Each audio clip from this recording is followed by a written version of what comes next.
Hello everyone, welcome to my channel Catch the Apple. In today's video, we are going to see how any student can score top marks in examination. This video will tell all the possible strategy that a student should use while writing an answer in the exam. So before we proceed, I request all of you to please subscribe, like and comment to get this kind of knowledgeable videos in future as well. So let's move on.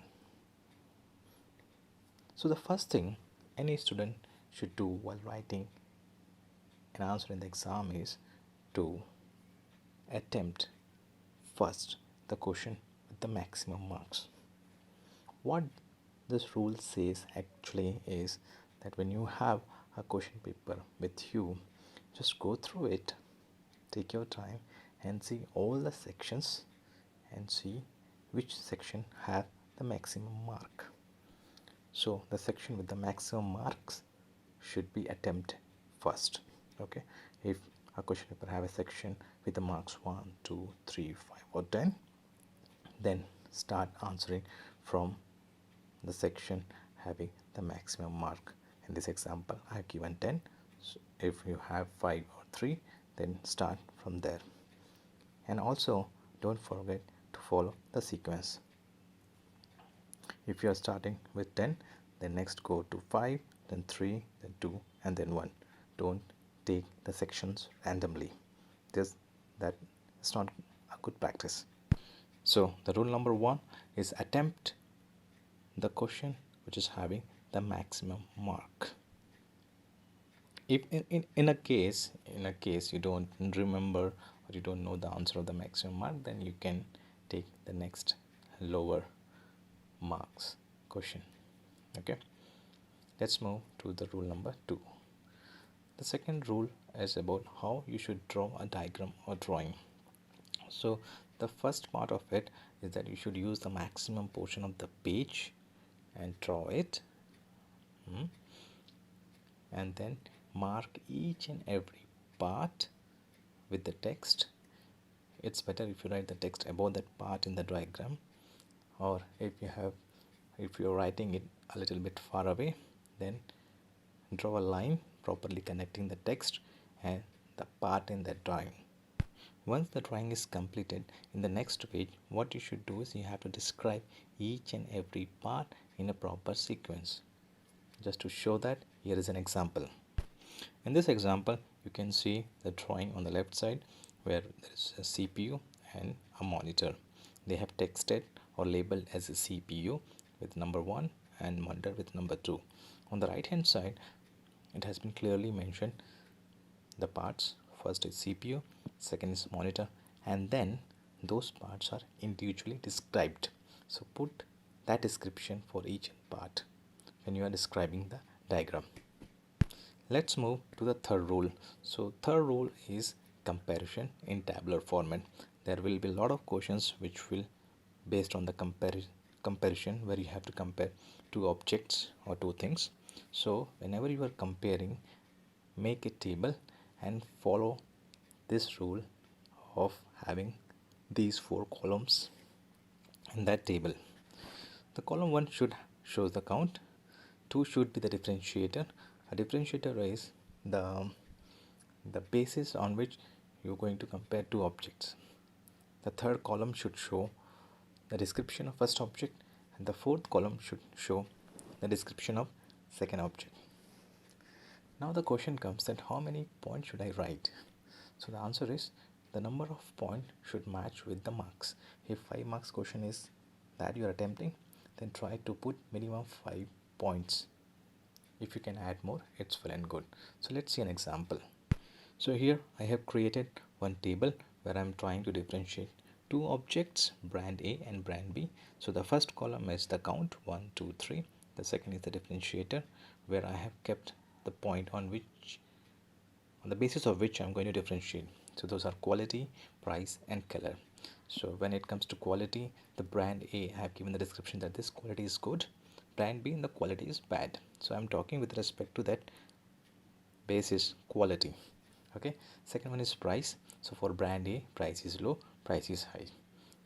color, for brand A many color options are there, and brand B less color options are there. So in this way, if you put the differentiation in a table, it's very easy to see and notice that you know the answer very well, and whoever is going to check the answer will feel very easy, and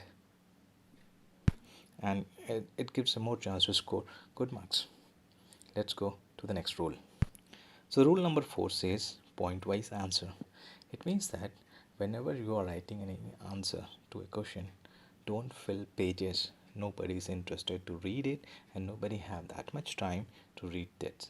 So how you should write any answer is, you should split that answer in pointwise with headers and then the content on it. So if the question is of 5 marks, then minimum 5 points should be added.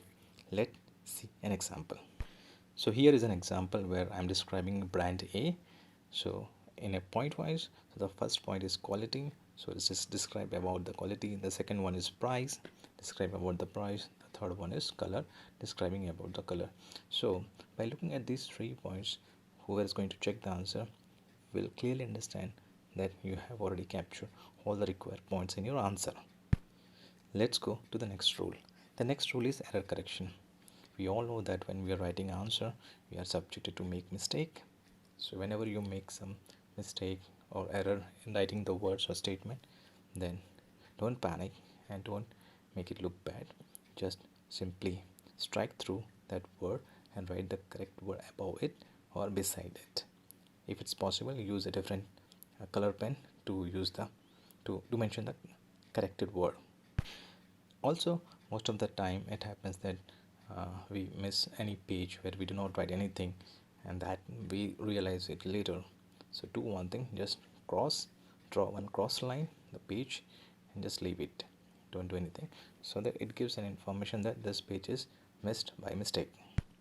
Coming to the rule 6, it says about cosmetic checks. Cosmetic checks means those minor things that we should keep in mind while writing the answer. The first one is, write the question number big and clear. Okay, the reason is, you should mention the question number properly, so that the person who's going to check it should know that you are answering that particular question, and it should be clear, because 1 should look like 1, not 7. 2 should look like 2, not 3. The second one is, make diagrams with pencil.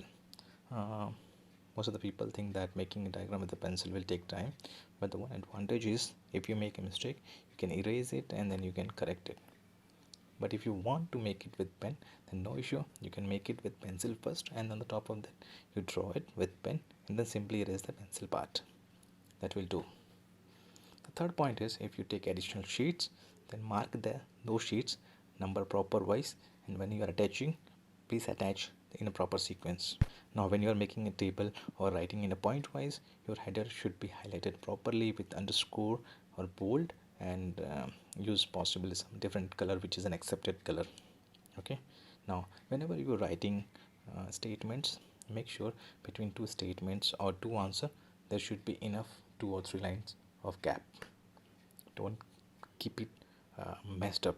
Okay, don't keep it very near, just keep some distance. The rule number 7 is preparation strategy. Now when you are going to write an answer, what matter is your handwriting. So you should and you must improve your handwriting, and you should practice by writing at home before you go to the examination hall. So you should write, keep on writing, and if you want to improve, you want to make your handwriting look good, then look at the different fonts that are available in books or computer. There are a lot of fonts available. Look at them and start practicing to write in that font. The second strategy is how to remember an answer. An answer will be very big, so you cannot remember all things. So when you are trying to remember an answer, try to connect it through some object or some person or some situation, and then try to put some connecting dots. So in exam, when you face that question, you just recall those connecting dots and then put the answer in pointwise. That's how you can remember any answer. The next rule is practice method. So here I have listed few practice methods that you should do. The first thing is, before sleeping every day, just recall all the answers that you have learned that day. Next is, along with writing, also practice by speaking. Okay, once you remember any answer, just go near to the mirror and start speaking that answer. So the rule is that if you can speak the answer completely, it means it is actually inked in your mind and you can actually write that answer in the examination hall. The third point is that at home always write. Keep practice by writing the answer and try to take the examination as the real exam hours. Try that. The next is practice to create the diagrams or drawing with pencils. And another technique is read, write, speak. So read it, then write it, and then also speak that answer. Then also, as I mentioned, one of the rules that you should write the answer in pointwise, so that you should practice at home only, right? So when you have an answer, think that how you can split it, point which points are the main, and main points how you can write down. The next rule is about exam hall and exam day. So before entering the exam hall, do not worry and do not get upset by looking at others' discussion. Just ignore them. Second thing is, when you have the question paper in your hand and you see and you don't remember the answer, just don't panic. Just go through and look at all the questions. Whichever the questions you know, just mark it with pen and then you start attempting those questions. Third point is, read all the questions carefully. Give your first 5-10 minutes in reading all the questions, marking them which you can answer. Okay, do that. Also in the exam hall, take your pen, pencils, marker, other essential items with you, and also keep watch always in front of you and keep looking at the time. Make sure that you complete all the more marks questions in the first 2 hours or 1 hour. So as I mentioned in the very beginning, that you should attempt the more marks, so those marks questions should get completed in the 2 hours, so that in the next half an hour you can complete the lesser mark questions, and the remaining 15 to 10 minutes you can review it all the answers. Rule number 10 talks about basic rules. First thing, remember that you are the best. You are the best. Second, do not compare with other and do not get upset in any case. Third, always try to take good sleep during before that exam day. Also do some exercise and meditation. Then people will keep on commenting, so try to learn to ignore and do not get offended anytime. Always eat well. If you do like something to eat which makes you feel good, eat that and keep studying. Okay, try to wake up early in the morning and study. Always listen to your favorite music or channel. Spend some 5-10 hours, refresh your mind, take a break, and then get back to study again. So that's all with these 10 points. If you like it, then please subscribe my channel. I will come up with such more valuable videos that will help you to grow in your life and career. Thank you very much.